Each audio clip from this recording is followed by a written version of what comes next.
Hello and welcome to the Pork and Knuckle Show, where we take a bite out of the movies, literally. And this month, Pirates of the Caribbean, a great franchise. Right, we're gonna get straight to it. Fact battle. Porky, you go first. Okay, I go first. According to the commentary on the DVDs, Jeffrey Rush has a theory that people read the screen in movies just like they do with a book, starting from the left, going to the right. So basically, this is, I think, the 6th month of this franchise thing that we do here on YouTube, so you might not even have noticed that I'm also here. Greetings and salutations. But the thing is, this is why Jeffrey Rush, when filming the scenes, always tried to put himself in the leftmost position that the screen has to offer for the audience to, well, notice him, which, acting opposite Johnny Depp in this franchise, is definitely necessary. However, I'm going to tell you the actual fact on this. He did it because he said that Keira Knightley is too pretty, and he purposely stood on the left because audiences would ignore him after this. So that is my fact, built on your fact. Go on. That is actually good. Do you know that Pirates of the Caribbean 1 was actually the first PG-13 movie that Disney has ever released?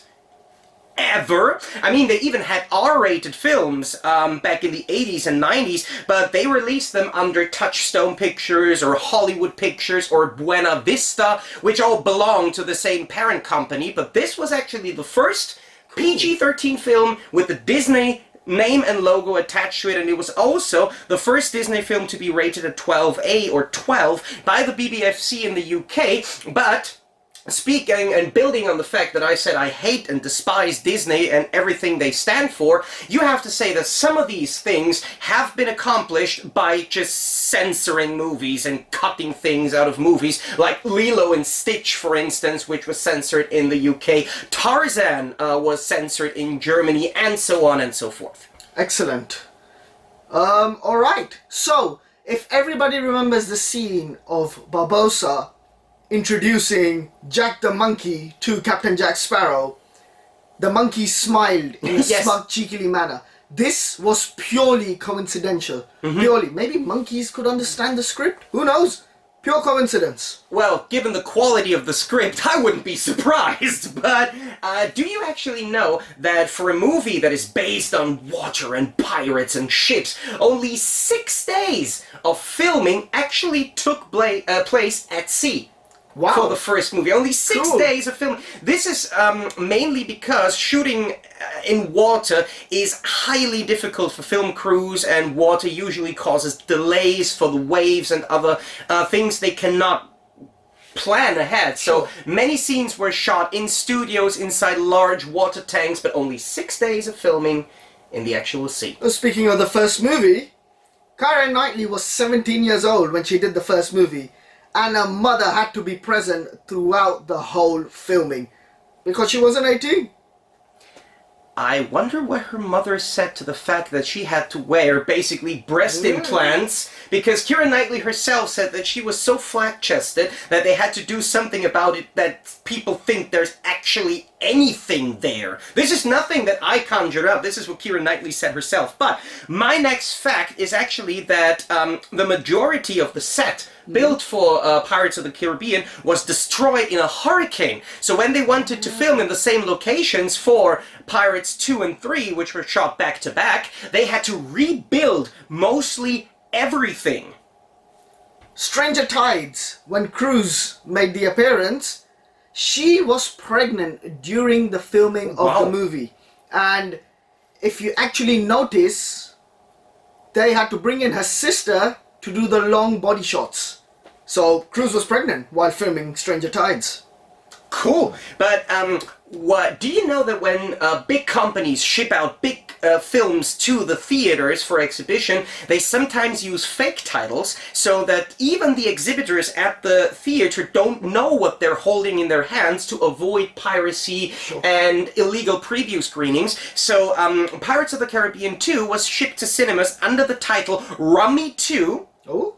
Which isn't even a word. That sounds like a mummy that drank too much rum. But the thing is, what I'm thinking about when listening to this filth is, if you're taking a title that is not ever mentioned in any production schedule, people will notice, people will get suspicious of what they're holding in their hands, especially when they then shipped out the prints for Pirates of the Caribbean 3, they used the title Rummy 3. So everyone who worked at the theater when Rummy 2 came out would have immediately caught it when they released Rummy 3. So I think, why even have this So that was your fact. title thing? That was my fact. That was it. My last one, and the cool one. The gold Aztecs coins were not left at all. All other crew members, including Johnny Depp, took each of a coin as a prop souvenir. None were left. That is cool. That is very cool. Given that we also talked about the Harry Potter franchise when they were observed that they don't take anything away. Here's like, yeah, here's your coin. They just took it. They didn't tell the director. And then they're like, yeah, all right. Well, you've survived this long. Thank you very much for watching. Thank you for watching this episode of the Pork and Knuckle Show. If you liked our ramblings, please don't forget to tell us your favorite Pirates of the Caribbean facts in the comment section below. Please subscribe to the channel. Hit that bell to make sure you're notified whenever we put up more crap like this, and definitely check it out again when we return next week, same time, same station, for the next episode of the Pork and Knuckle Show. Take care.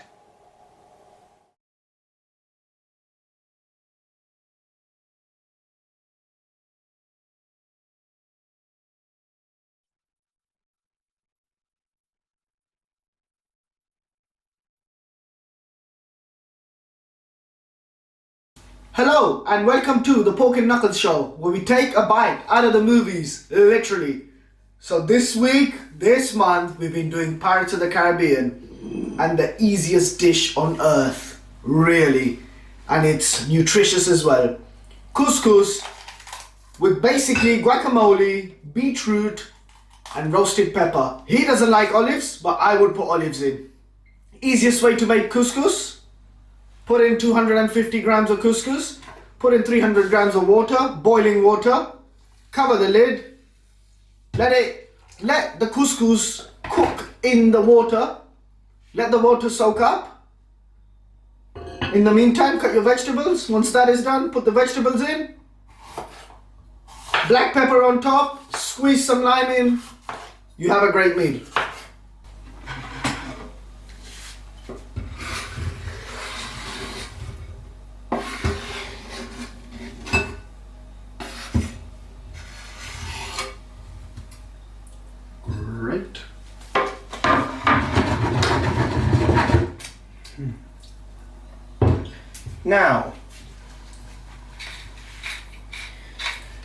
Now you're putting pepper on top. That's it. And then you squeeze some lime. Pokey, show the camera. Is basically it. That's it. Simple, sweet, what? Limey. But we're gonna try it. We're gonna try it See with what the happens. couscous. With the couscous, bury it bottom. See what you think.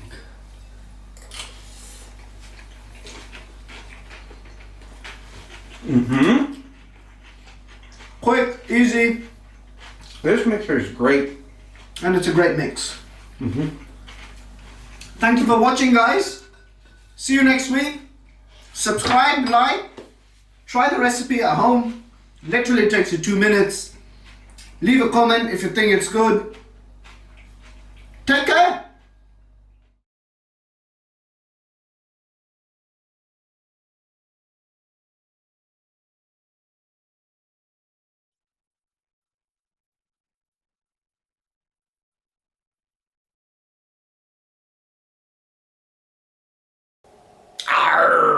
Hello and welcome to the Pork and Knuckle Show, where we take a bite out of the movies, literally. And don't worry, I'm not going to do this accent for the entire video. But seriously, 'tis not but a scratch, 'tis but a massacre. The Pirates of Treasure Island, in my opinion, is... What did I just watch? Well, Seriously. it's a great parody movie. Yes, it is. It's a superb parody movie. I mean, it's so parody-like. The whole movie's in yellow. The cover's in yellow. This ship that they show in the movie is not even in the movie. No. It's a modern ship, and when they're zooming out in the end, it's just like, right, there's no wood involved in the ship, there's no resemblance to pirates, bunch of sails, and I think it's one of those old school container ships. This film actually was so cheaply made. When you said the whole movie is tinted in these orange, brown, sepia tones, actually not. They forgot to add this effect at the beginning of one shot in the 31st minute of this film, so you can see 2 seconds of the real-life colors before the effect comes back. This is terrible. Wow. And I love the CGI effects in this movie. This monster fight scene right at the beginning. This was such an immense build-up for such a load of dung that only the Asylum can do. This was an Asylum movie, it's like the Sharknadoes, like other rip-off movies that we have already watched. Like Lord of the Elves was made by the same people. Because you can see, like, the start, all hell broke loose immediately. It was just not a slow movie, and you see the CGI effects. I'm like, I can see these effects somewhere. Terrible, terrible resemblance to Jack Sparrow. An even worse resemblance to Mr. Gibbs.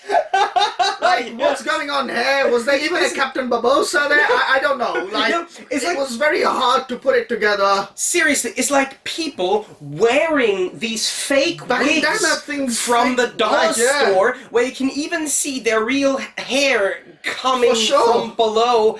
And these costumes are so cheap and so terrible, I love them. But the part about this film that I personally love the most is the incredible actor Lance Henriksen. I'm a huge fan of Lance Henriksen. He was in Aliens.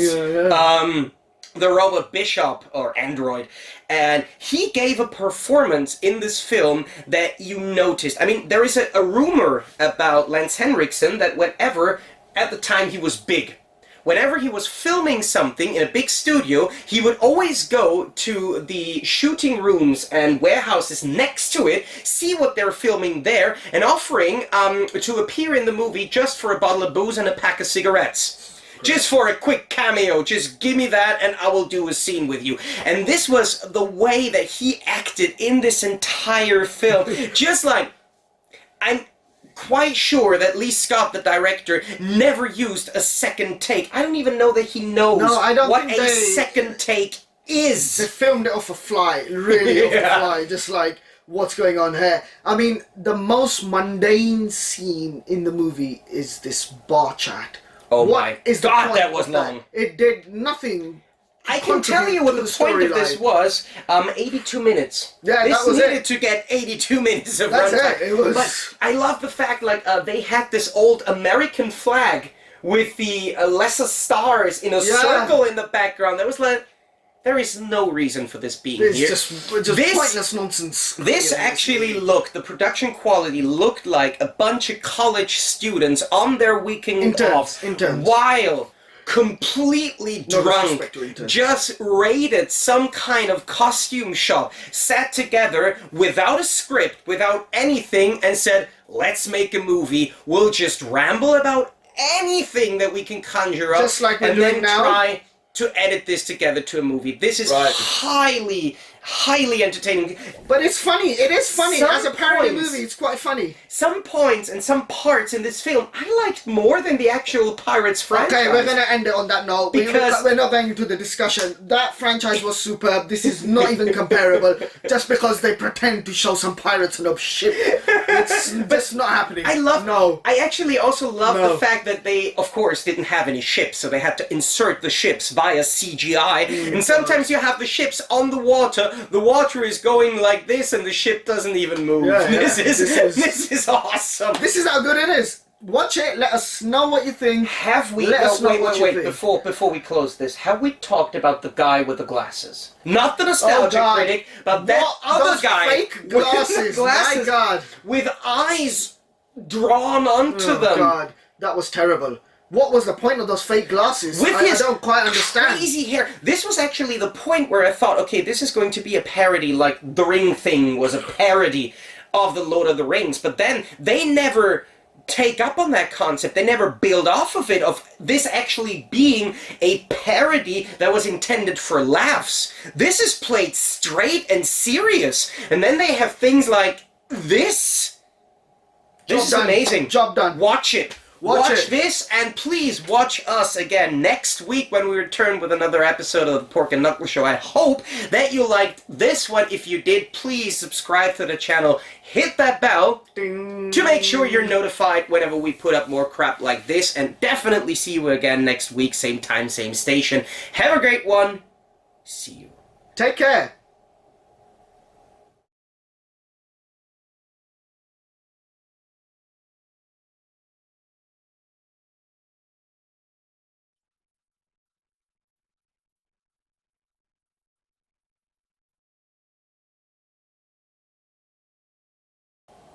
Hello and welcome to the Pork and Knuckle Show, where we take a bite out of the movies. Literally. And today, we're going to sink our...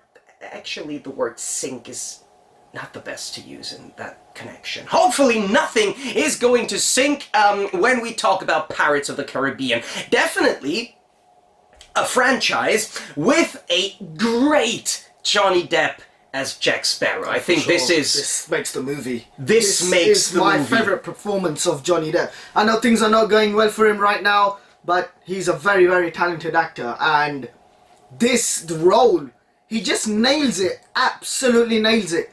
You cannot have Pirates of the Caribbean without Captain Jack Sparrow, and Captain Jack Sparrow's escapes are like a lizard on water.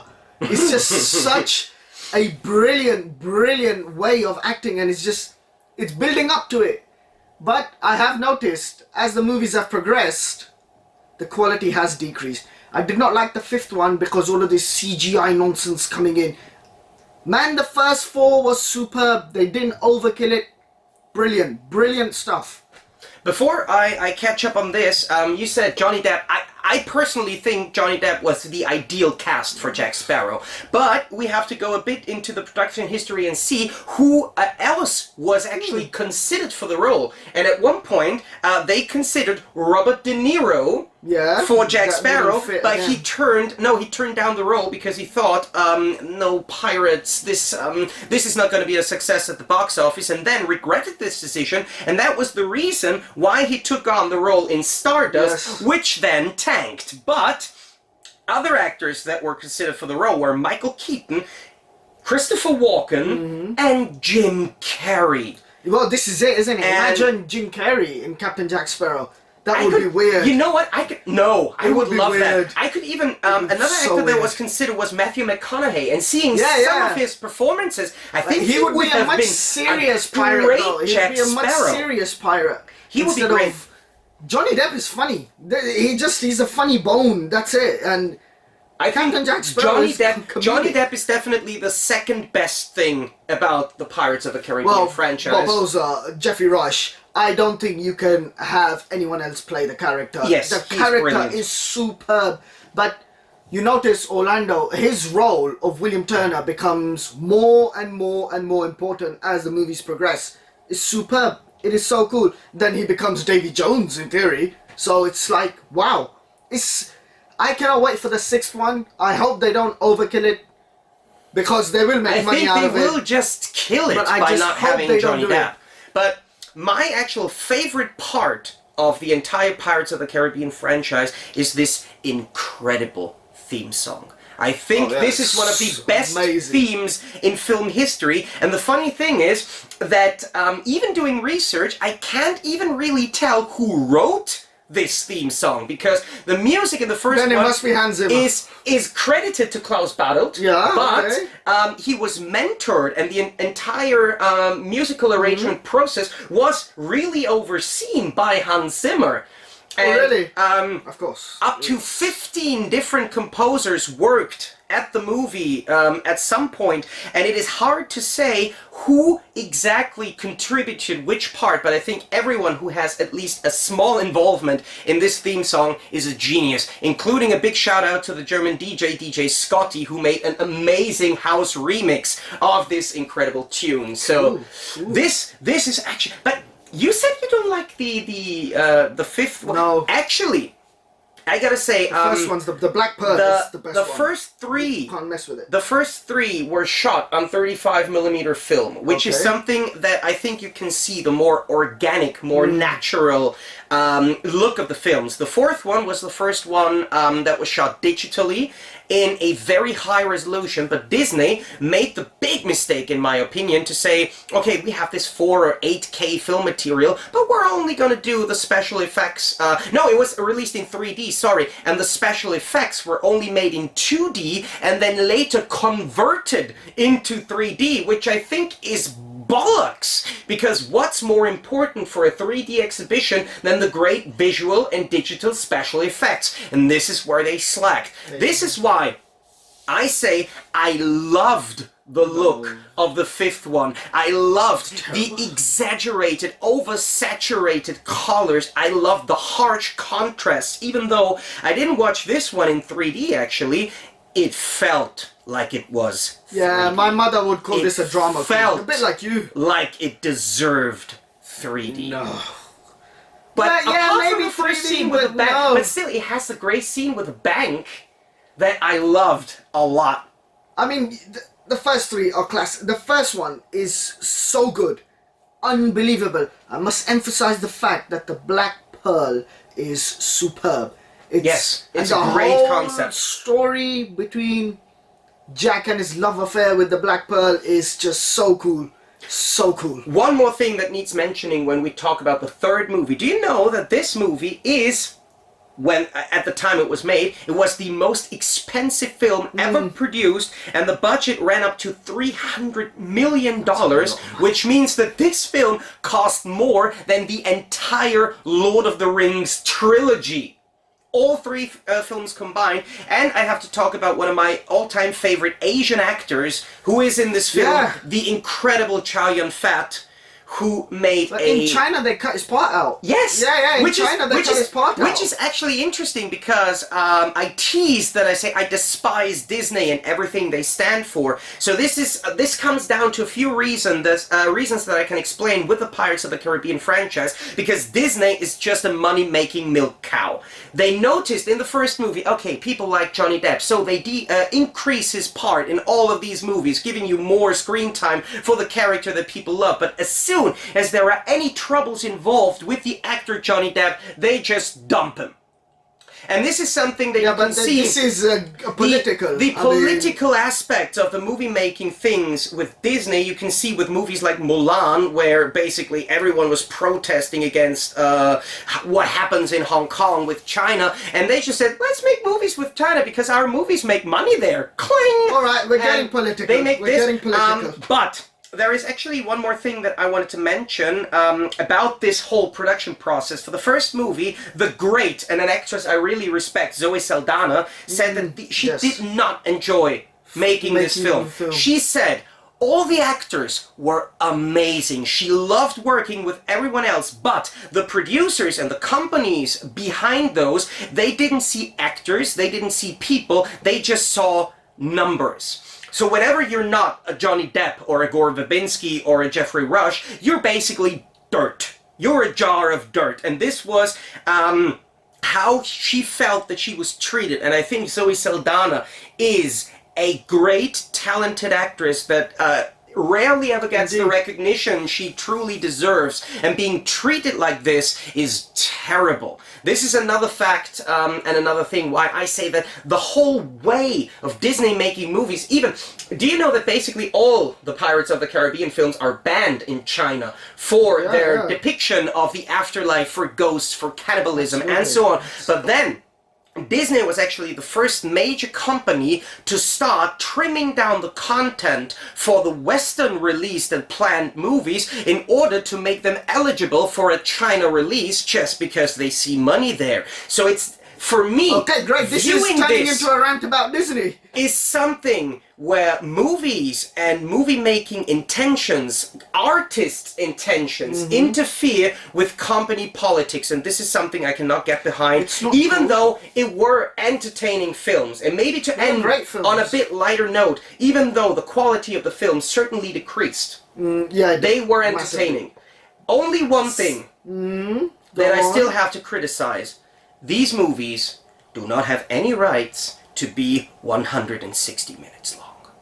Holy I disagree. Some of these movies, brilliant entertainment. I watched all these back to back, and right after watching them, actually on close to a single day, I couldn't even tell which scene was in which movie, and I got bored. I got bored so often during the films because some of the backstories, they're just overwhelmingly detailed for not actually having that much of a purpose for the entire concept of the story. I liked many characters, including the fact that Johnny Depp's character has Keith Richards, a Rolling Stone, as his father, and the Beatle as his uncle. Paul McCartney was in these films. This was great, but... That's a good note to end on, I think. That's it. Speaking of things that are too long, we're going to see you guys again on the next Pork and Knuckle Show. Please tell us what you thought of our video and my ramblings in the comment section below. If you liked the video, please subscribe to the channel. Hit the bell Ding. to make sure you're notified whenever we put up more crap like this. And please make sure to check us out again, same time, same station next week for the next Pork and Knuckle Show. Take care.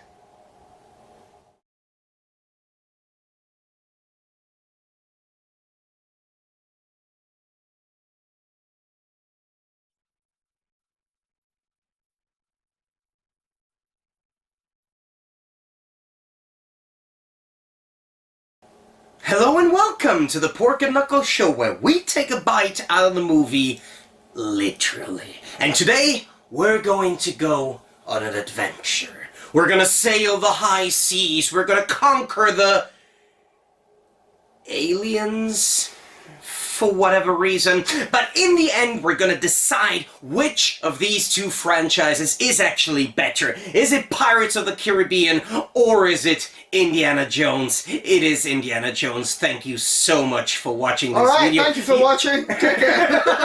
Right, so the 5 things we're gonna look at: characters, the storyline, the special effects, and what was the 4th one? The sequels. Yes! The most important part. But also for this, the actual feeling of adventure, because these are the adventure franchises. Adventure movies. Right, characters. Let's get into it. Pirates of the Caribbean and Indiana Jones. Characters, speak to me. This is really hard, actually, because as much as I love Johnny Depp's performance and portrayal as Jack Sparrow, it's amazing. But Harrison Ford as Indiana Jones is amazing. He is so much fun. And one thing that I love the most about the whole Indiana Jones franchise is actually the interaction between Harrison Ford and Sean Connery in the 3rd movie. This is so organic. This feels so great and so natural. But the thing is, if we're going through the entire Indiana Jones movies, we have Indiana Jones and his father as good characters. Then we have the woman in the 2nd film, which is annoying. Then we have the kid, which is annoying. And never please even dare to ask me about the abomination that is the 4th one, to which I will never say anything more than watch the South Park episode. So we have one good character in Indiana Jones, which is a really good character.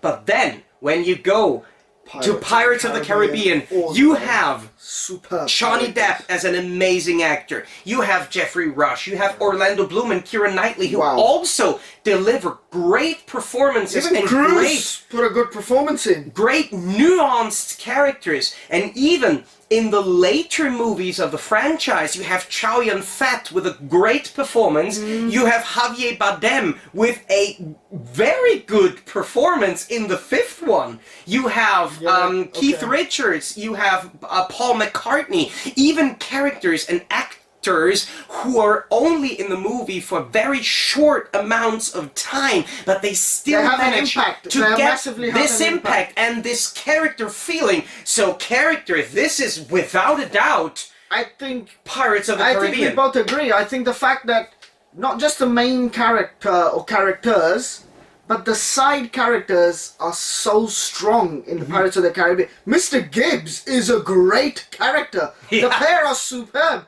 And there isn't a good sidekick in Indiana Jones. This, yeah, definitely, hands down, I think Pirates of the Caribbean wins this. Yeah, superb. it wins. Right, the plot, the storyline. Because they're all based on the Pirates or Indiana Jones with the same premise, but they have different adventures in each movie. So this is actually quite comparable. This is quite difficult for me, because for me, Indiana Jones is kind of like the James Bond of the adventure movie genre. Okay. And Harrison Ford as Indiana Jones is such a great lead. There can only be one Indiana Jones, and that is Harrison Ford. And like, yeah. not Shia LaBeouf. Whatever reason people thought that. And he nails these movies. And when you think the first Indiana Jones, the story of Indiana Jones against the Nazis, this was so brilliant. This was so action-packed. It was really good. Was the second one was rubbish. The storyline in the second one was terrible. I even liked the story in the second one. I didn't. Even though the side characters ruined it. I love the story in the third. The fourth was a horrendous disgrace. Never talk about this I again. think this is why my point will go to Pirates of the Caribbean, because consistently the story has been full of adventure, something new, something to keep you on board. The quality has decreased, but the quality is still so high that I would still watch the fifth one. I would not watch the fourth one again, but I'd watch the fifth one again. And I think my point will go to Pirates.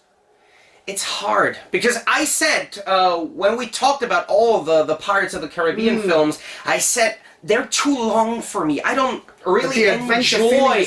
I don't enjoy these extra long films. I know that this is a concept that's around since the 50s, since we had Ben-Hur and Spartacus. Long movies are a type of Hollywood. But with the Pirates of the Caribbean films, I always had the sort of feeling these movies are just so long so they can make more money at the box office. To IJ? So that they can sell the tickets for an inflated price. But still, I think the stories are better. They're much better. They are Pirates wins. And especially when you compare individual scenes, only when I tell you it's Jack Sparrow on this wheel, it's Jack Sparrow plus 20 other Jack Sparrows, it's Jack Sparrow robbing this bank. Even these basically short movie kind of movie within a movie. Scenes in these movies have such great stories, and Johnny Depp is an amazing performer for these, so well-deserved point. Special effects relative to the time. Yes, relative of course. To the time. I mean, special effects, I'm gonna go straight with Indiana Jones. There's no discussion. The blowing up of cars, tanks, planes, that was superb. It was action-packed, thrilling. Even the second one and the fourth one, the nonsense that the fourth one was, the effects were quite cool for the time. No. Pirates, superb. You expect it. You expect Davy Jones. Yeah. Brilliant, brilliant, affected character. Wow. But I think my point here will go to Indiana Jones. Indiana Jones set the scene. The first one, brilliant effects. It's hard to say, because of course some of the special effects of Indiana Jones are dated beyond recognition. So you sometimes have the green screen effects where you can still see the white outlines of the characters. Of course, this has been corrected with some of the later Blu-ray releases. This has been corrected here. I'm very much looking forward to these films coming out in 4K, actually, seeing how they look. I loved the special effects in the Pirates of the Caribbean franchise, especially the first three, and I loved the visual style of the fifth. The fourth, for me, was kind of a mixed bag when it comes to this. Both fourths, actually, because when you said you think that the effects for Indiana Jones 4 were good for the time, no!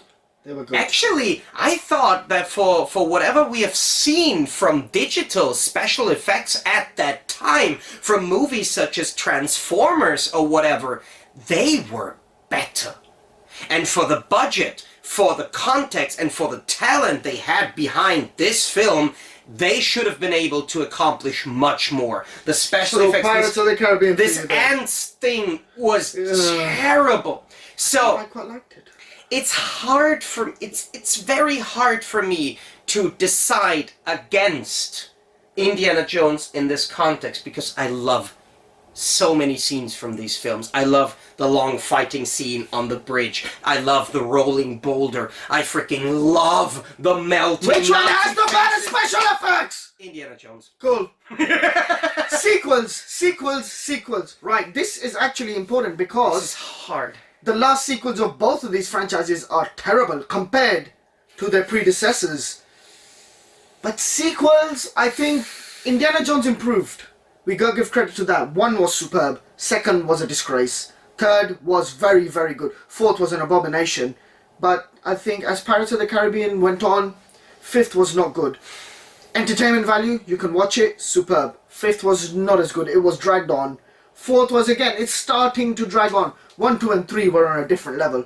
So I think for this, again, I think it'll be Indiana Jones. Because they improved after the 2nd one. They improved. Whereas Pirates just went downhill. Well, the thing was, 2 and 3 were filmed back to back. They basically have the same quality, and I always like to compare 2 and 3 to a quest in an RPG. Okay. Like, it's a quest in Skyrim, but it's not like a linear quest. It's like, you have to bring this to that guy, but then before you get the item that you have to be able to get to this guy, you have to bring this thing to that guy, then have to go there to do this, and it just And then you have drags the on. curse of the Black Pearl. You always have the curse. So, And then there's always this a curse. goes on for 2.5 hours. For sure. They are entertaining movies. They are good to watch on a rainy Sunday evening. Mm-hmm. But for me, they're too long. And even though Indiana Jones 4 is such an abomination, and I would not be as harsh as you are with the 2nd. I would never watch it again if I didn't have to, because I just hate the characters, but it's not that bad of a movie. But just Indiana Jones 1 and 3. 3 was and brilliant. big parts of the 2nd one are so good. I have to go with Indiana Jones on I this will one. go with Indiana Jones as well. Yeah. And lastly, this is the one. The feeling of adventure. Which gives you the feeling of adventure. I think Pirates, for me, every movie is a different adventure. And even though I didn't like the 5th one, it was such a refreshing adventure. You just know that when the 6th one comes out, what's the adventure gonna be? Was it gonna be Will Turner? Is Barbossa in there? We know Captain Jack Sparrow will not be Johnny Depp. But apart from that, let's see who else will be in there. What is the movie going to be about? And I'm waiting for it. Whereas Indiana Jones, well, we knew archaeologists finding an ark, blah blah blah, and that's it. It was okay. But this had a great adventure feeling. Because again, it was not linear. This was doing one thing and another, and you're just constantly on your edge. This, you know, he was chasing one thing and that's it. But definitely adventure for this is superb. Even though he travelled all over the world in no time at all. This was, yeah, for me, Pirates. I think Pirates, that's 3-2 Pirates for me. Which one for you? The adventure in Pirates is good. It's long, but good. It's good. Indiana Jones has a few hiccups, especially with its characters, but I like how relatable Indiana Jones is as a character. He is not such a superhuman. He's not that much of a mythical creature, actually, as Jack Sparrow is. I mean, No, but Jack Sparrow, this is based on real life. Pirates Barbossa are real. and Blackbeard, they're based on course. real life. Pirates are real, but Johnny Depp's Jack Sparrow is such an exaggerated character. Of course. You love to watch him. This is- You love to watch what he does when he basically takes you to movies version of Monkey Island. But I find Harrison Ford to be much more relatable. I want to a teacher see. who's suddenly a secret spy kind of a guy. Yeah, but he who's has just like no, got but he these has melting Nazis, very he relatable has indeed. this underlying charm in him, so that you can see, okay, he can do all these things, he knows all these things, but apart from that, he's just a regular human being, just like everyone else. And this is why you're going with IJ? Oh, I God. feel his adventure, even though some of the side characters annoy the hell out of me. This has to go to IG. So it's a draw. It's a draw. I prefer Indiana Jones. 3-2 for me Yes. in Pirates, and I think this would probably be the opinion of most people that don't watch our show. It is a It is. draw. It's It's two good franchises, but for me this one is better. Tell us, what do you think? Which of these franchises is actually better? Write us in the comment section below. Please, if you want to see us do more of this stuff, whatever we're doing right now, then please don't forget to hit that bell to make sure you're notified whenever we release more of this crap. So please join us back next week, same time, same station, when we make another one of the Pork and Knuckles Show. Take care.